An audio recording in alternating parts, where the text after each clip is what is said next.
Welcome back. Today we're on the final part of the Brihadaranyaka Upanishad, and we're going to do section 1 of part 6 today.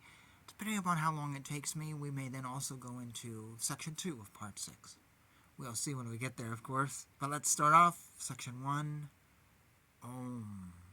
He who knows that which is the oldest and greatest becomes the oldest and greatest among his relatives. The vital force is indeed the oldest and greatest.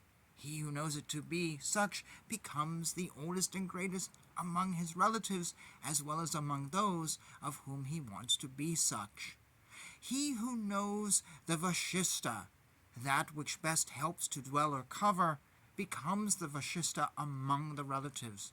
The organ of speech is indeed the Vashishta. He who knows it as such becomes the Vashishta among the relatives, as well as among those of whom he wants to be such. He who knows the Pratistha, that which has steadiness, lives steadily in difficult as well as smooth places and times. The eye indeed is the Pratistha, for through the eye one lives steadily in difficult as well as smooth places and times. He who knows it as such lives steadily in difficult as well as smooth places and times. He who knows sampad, prosperity, attains whatever object he desires. The ear is indeed sampad, for all these Vedas are acquired when one has the ear intact. He who knows it to be such attains whatever object he desires. He who knows the abode becomes the abode of his relatives as well as other people. The manas indeed is the abode. He who knows it to be such becomes the abode of his relatives as well as of other people. He who knows prajati, that which has the attribute of generation, is enriched with children and animals. The seed has this attribute. He who knows it to be such is enriched with children and animals. The organ has this attribute. He who knows it to be such is enriched with children and animals. These organs, disputing over their respective greatness, went to Brahma and said to him, "Which of us is the Vashishta?" Brahman said, "That one of you will be the Vashishta, who, departing from among yourselves, people consider this body far more wretched." The organ of speech went out. After staying a whole year out, it came back and said, "How did you manage to live without me?" They said, "Well, we live just as dumb people do, without speaking through the organ of speech, but living through the vital force, seeing through the eye, hearing through the ear, knowing through the mind, and having children through the organ of generation." So the organ of speech entered. Then the eye went out. After staying a whole year out, it came back and said, "How did you manage to live without me?" They said, "We live just as blind people do, without seeing through the eye, living through the vital force, speaking through the organ of speech, hearing through the ear, knowing through the mind, and having children through the organ of generation." So the eye entered. The mind then went out. After staying a whole year, it came back and said, "How did you manage to live without me?" And they said, "We live just as idiots do, without knowing through the mind, but living through the vital force, speaking through the organ of speech, seeing through the eye, hearing through the ear, and having children through the organ of generation." So the mind entered. The organ of generation then went out. After staying a whole year, it came back and said, "How did you manage to live without me?" They said, "We live just as eunuchs do, without having children through the organ of generation, but living through the vital force, speaking through the organ of speech, seeing through the eye, hearing through the ear, and knowing through the mind." So the organ of generation entered. Then, as the vital force was about to go out, it uprooted those organs, just as a great fine horse from Sind pulls out the pegs to which its feet are tied. And they said, "Please do not go out, sir, we cannot live without you." "Then give me tribute." "All right," they said. The organ of speech said, "The attribute of the Vashishta which I have is yours.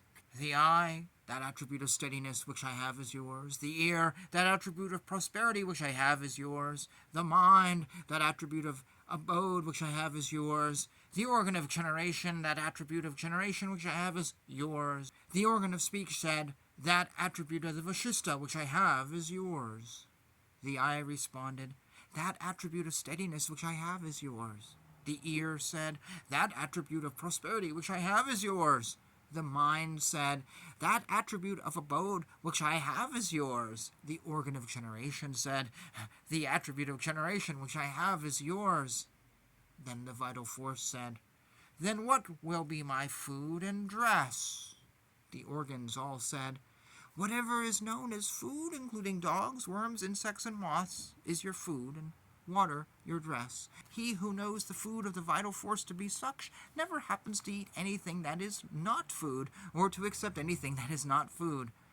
Therefore, wise men who are versed in the Vedas sip a little water just before and after eating. They regard it as removing the nakedness of the vital force." Thus end section 1. We're actually going to pause here only because I want to make a translation note on something we would never say today. Goes, the organ of speech went out after staying a whole year. He said, "How did you live without me?" And they said, "We live just as dumb people do." People who can't talk, people who are deaf, are dumb. That is so wrong. We don't think like that anymore. It's absolutely not true in any way, shape, or form. It's not even a stereotype. There's a lot of people who can talk and are idiots. So this is an old translation. I read it as it is, and as soon as I read this, I was like, sent shivers down my spine. It's just not right. But later, though, it did say something interesting. It goes, "Then the mind went out, and how did you manage to live without me?" Well, we lived just as idiots did, without knowing through the mind and living through the vital force and speaking, whatever. There are people who seem to have no mind. There really are people out there who just don't think, or they don't want to use their brains, or people who say to me, "Oh, well, I can't read, it makes my brain hurt." Well, no, it actually doesn't, because if it did, you'd be calling 911 every day through your entire schooling. You just don't want to. And people who don't want to learn, I don't understand that. Why do you want to be dumb? So you're an idiot. That sense you're an idiot. But if you're deaf, that's just not wrong. It's a translation error. I don't know when this was translated. It's been a while. At least half a century, maybe more than that. So I just want to make note of that.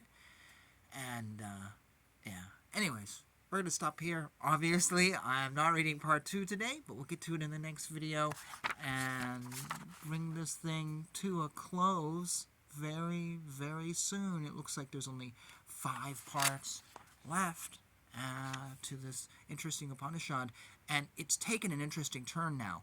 If you go back to section 5, part 5, whatever, if you go back then, that was very different.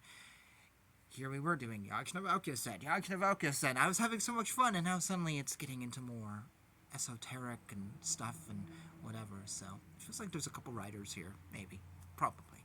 Anyways, enough rambling for one video. Thank you, as always, for watching. Jai Shri Krishna.